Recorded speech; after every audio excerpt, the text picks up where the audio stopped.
இதற்கான இறுதிப் போட்டியில் திண்டுக்கல் ஈரோடு அணிகள் மோதி வருகின்றன. இத்தொடர்பான கூடுதல் விவரங்களை பதிவு செய்கிறார் செய்தியாளர் சுரேஷ். சுரேஷ், நீங்க தொடரலாம். பாலா, ஆதியோகியில் பிரம்மாண்டமாக நடைபெற்று வரும் ஈசா பிரம்மோற்சவம் திருவிழா சிறப்பாக நடைபெற்று வருகிறது. மத்திய அமைச்சர் அனுராக் தாக்கூர் சிறப்பு விருந்தினராக பங்கேற்கிறார். ஈசா யோகா மையம் சார்பில் நடைபெற்ற கிராமோற்சவம் கிராமிய விளையாட்டு திருவிழா தற்போது காலை முதல் தொடங்கி நடைபெற்று வருகிறது. தென்னிந்திய அளவிலான இறுதிப் போட்டிகள் வெற்றி பெறும் அணிகளுக்கு சத்குரு மற்றும் மத்திய விளையாட்டுத்துறை அமைச்சர் அனுராக் தாக்கூர் அவர்கள் பரிசுகள் வழங்கி கௌரவிக்க உள்ளார்.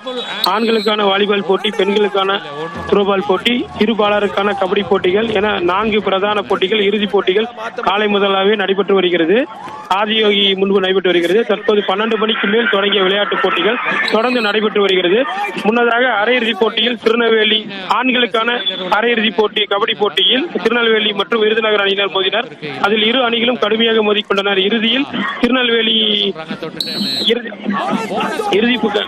இறுதியில் தற்போது 12 மணிக்கு மேல் தொடங்கிய விளையாட்டுப் போட்டிகள் அரையிறுதிப் போட்டிகளில் திருநெல்வேலி மற்றும் விருதுநகர் அணியினர் மோதினர். அதில் இரு அணிகளும் கடுமையாக மோதிக்கொண்டனர். இறுதியில் திருநெல்வேலி அணியினர் 40 புள்ளிகளும் விருதுநகர் அணியினர் 45 புள்ளிகளும் பெற்று விருதுநகர் அணியினர் வெற்றி பெற்றுள்ளனர். மற்றொரு அரையிறுதிப் போட்டியில் திருச்சி மற்றும் ஈரோடு அணியினர் மோதினர். ஆரம்பம் முதலே இரு அணிகளும் ஒரே புள்ளியில் வந்த வண்ணம் இருந்தனர்.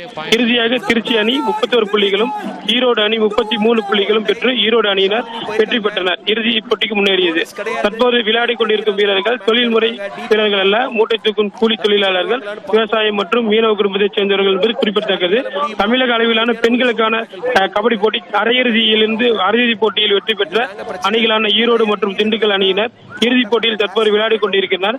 ஆரம்பம் முதலே விறுவிறுப்பாக போட்டிகள் நடைபெற்று வருகிறது. ஈரோடு அணி 25 புள்ளிகளும் திண்டுக்கல் அணி 11 புள்ளிகளும் பெற்று விளையாண்டு வருகின்றனர். பாலா, நன்றி சுரேஷ், விரிவான விவரங்களை பதிவு செய்தமைக்கு. ஈரோடு கிராமோற்சவ திருவிழாவில் தற்போது ஆண்களுக்கான கபடி போட்டியை தொடர்ந்து மகளிருக்கான கபடி போட்டி நடைபெற்று வருகிறது. திண்டுக்கல் வரணும்னு ரொம்ப ஆர்வமா மக்கள் கூப்பாடா கூப்பிட்டு இருக்காங்க. திண்டுக்கலுக்கு கேக்குமா? ஆனா தெரியல, தள்ளிட்டாங்க. திண்டுக்கல்ல டேஷ் பண்ணி வெளில வச்சிருக்காங்க ரைடரை. ஈரோடோட டிஃபென்ஸ்ல ஒரு சிறப்பு என்னன்னா, எப்பொழுதுமே ஒரு காம்பினேஷன் இருக்கு அவங்க டேக்கில். ஒன்று கூடி வேலை செய்யறாங்க, அதுக்கான பலன் கை மேல கிடைக்குது. பாயிண்டா மீண்டும் ஒரு ஆல் அவுட்டை நோக்கி போயிட்டு இருக்காங்க திண்டுக்கல். ஆமா, ஒரு பாயிண்ட் எடுத்துட்டாங்க. இப்போ களத்துல திண்டுக்கல்ல ஒரு